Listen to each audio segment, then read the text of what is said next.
Welcome back to the shop. I am working on the DYNA. We're giving it a little makeover. We've already done on the first episode, if you guys watched it, we've done the whole front end. Got all that powder coated, redid the engine with new gaskets. Now we're doing custom paint. I'm gonna go one step above what I've done in the past, so I'm gonna put a ton of time into the detail, airbrush graphics on this one. So the first thing I'm gonna get going on is I'm gonna sand all the parts down, get that done, and then I'm gonna get to priming, and we'll go from there. But first, I'll show you guys kind of my temporary setup that I'm using. This is my pop-up tent temporary paint booth. So I have the booth here, which we're gonna paint in it, so I'm not gonna put everything on the ground yet. But for now, I've got brand new filters in my spray booth area here, so I can get all the dust and everything out of here. I'm gonna do the sanding in this little block, and then once I clean everything up really good, I'm going to lay down sheets and we're gonna paint in here with the fans on.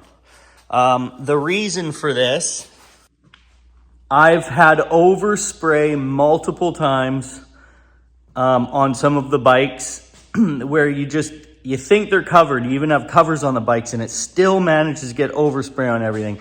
And it's not too bad with the paint or the base layer. It's the clear coat that is an absolute headache to get off parts. It's also the winter here, so I painted the cherry bomb outside, but I'm unable to do that this year. So I think this is going to be a perfect little solution to paint this bike. All right, let's get to sanding.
All right, good morning.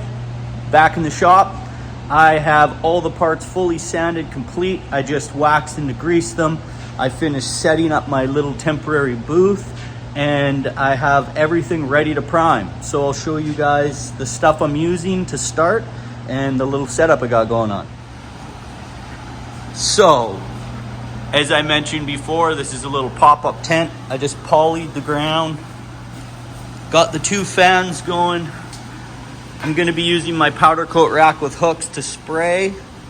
I have everything fully closed off. I got an extra light there. And then I'm going to hang the parts out here as I paint them. And I've literally covered every bike. They're all covered up. Another lesson learned. If you watch the black sheep build, I literally painted that bike in the open just outside of that booth. And holy did I get clear coat over parts. When I was building the cherry bomb, I literally had to strip and scrub parts to get the clear coat off. So, more prepared this time. We are going to be painting the gas tank, the side shrouds, the Super Glide logo, the front fender, which we chopped yesterday, and the rear fender, and I've put the first layer of Bondo on just to fill the holes. And once we primer it, I'm gonna Bondo it again and sand it. So we're gonna get rid of these two holes because they're wide open. This was for the rear seat because we chopped the fender, but only chopped it like that, like probably only 4 inches or so. So it still had all these factory holes. This is the actual seat one, and these are covered for electrical in the front, so we'll be fine there. Oh yeah, and we're doing the derby cover. And then I thought, I powder coat these mugs a lot of the times, but I'm thinking most guys do helmets when they do their bikes. I think I'm gonna start doing mugs, so you can kind of have a custom coffee mug or a camping mug with your paint job. Oh yeah, I also forgot. 2K epoxy primer. It's got a 2-part hardener.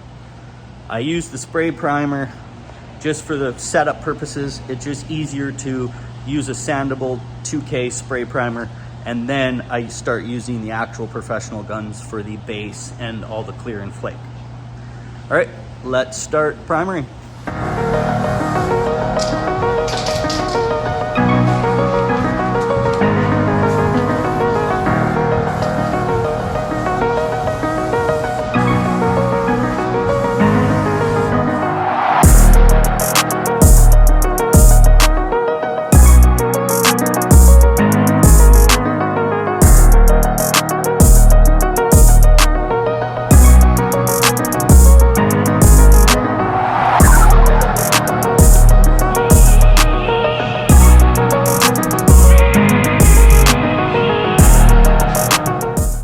Back in the garage this afternoon, I have let the parts cure for the primer. It's an epoxy primer, takes like 18 hours, recommended before you sand. So I'm back now, and I'm gonna give them a couple scuffs just in a few areas, do a little bit of Bondo touch-ups on that rear fender, and then I'll show you guys what we're gonna get started on. So the process is prime, then black or silver. That's the difference that you can do here, is the base can either be black or silver, because if you do black, you get that deeper candy depth look, and if you do silver, you get more of a shiny metallic look. So I tend to lean towards the black more. I like the deeper looks. It just makes the flake look a little bit, gives it more depth. So we're going to do black base, and then we're going to move on to the metallic flake and clear.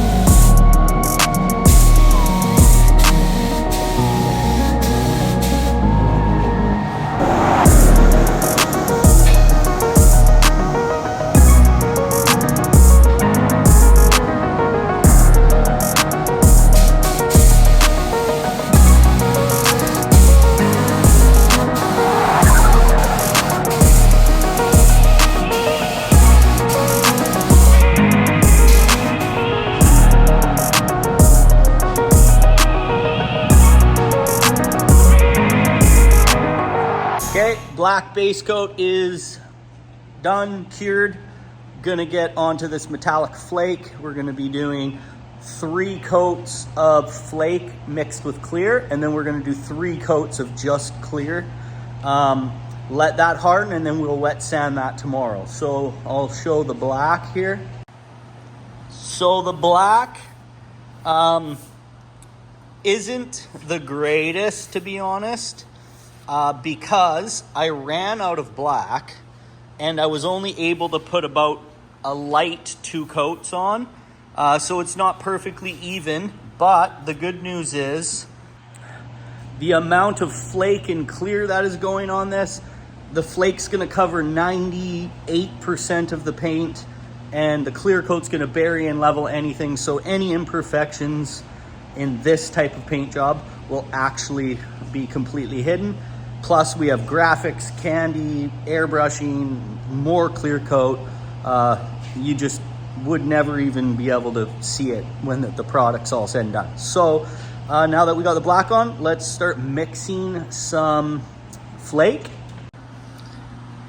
There's the fender, super glide, derby cover, and that turned out nice. The cup. Okay, we are using lime line. It's going to be 1 pint, so 16 ounces of clear mixed with 1 pouch of the metal flake. I'm going to mix that up into the new portable, dispensable mixing cups I got. And I'll be using a 1.5 tip. It says you can spray with a 1.4 or bigger. I was using a 1.8 last time, but I think the 5 is going to be more than enough. So let's start by mixing this clear coat out and start spraying the paint.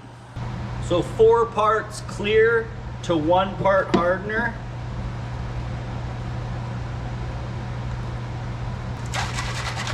So that's a 4 to 1. 6.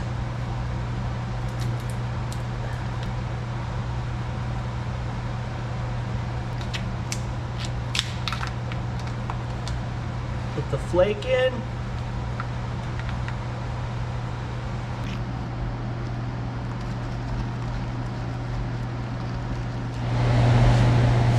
Oddly enough, I have 2 girls and they love sparkles. I hate it. It gets on everything. So they can't figure out why Dad paints the shiniest motorcycles. So I'm gonna wear gloves and whatever else I can to keep these flakes off me. Mixed up.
Okay, back in the garage.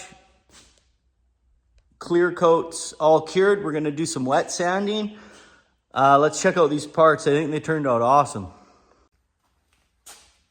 So we did 3 coats of flake and 3 coats of clear with 15-minute flash in between each coat. It actually turned out really even, no runs. Like, it's honestly, like, barely even needs to be wet sanded. I don't even see much orange peel. Yeah, it looks great. The fenders turned out awesome. Tank turned out great. It's way shinier than the last bike.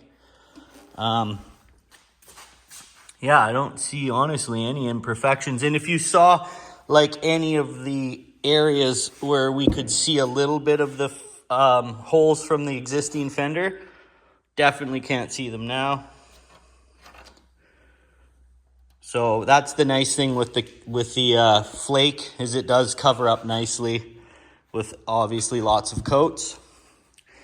So next step, I'm using the Limeline pad with Limeline wet sandpaper, and I have the hand pad as well. We're gonna start with 600.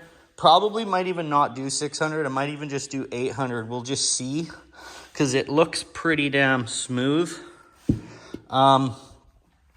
Yeah, so I'm gonna get to wet sanding that right now.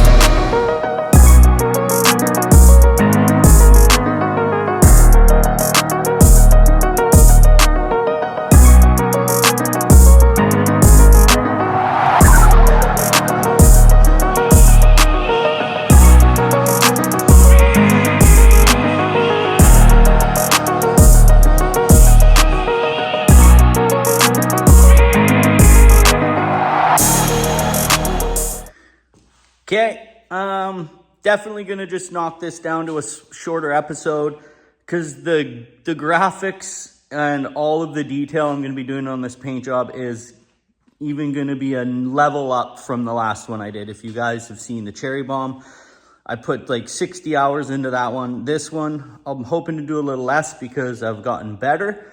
But there's gonna be a ton of detail, lots of graphics. I'll be drawing stuff on my iPad and cutting it out on the silhouette, airbrushing. So make sure you guys subscribe to check out how this paint job turns out, and better yet, how the bike turns out. So I'll show you guys the parts wet sanded. So there's a few high spots in some areas, if you can see, but I'm not too worried about it because I still have another like 5 or 4 coats of clear to go and a bunch of other layers. The Super Glide's gonna look really sweet. And then I'm gonna be hand painting that, like the candy purple. I'm gonna be gifting him a mug. I think it'd be cool to do a mug to match a bike for every build I do. And then I've got the tank put on the bike, cleaned up, and we're gonna start laying some graphics, some flames. I have a whole bunch of an eagle and a skull and stuff going on the rear fender.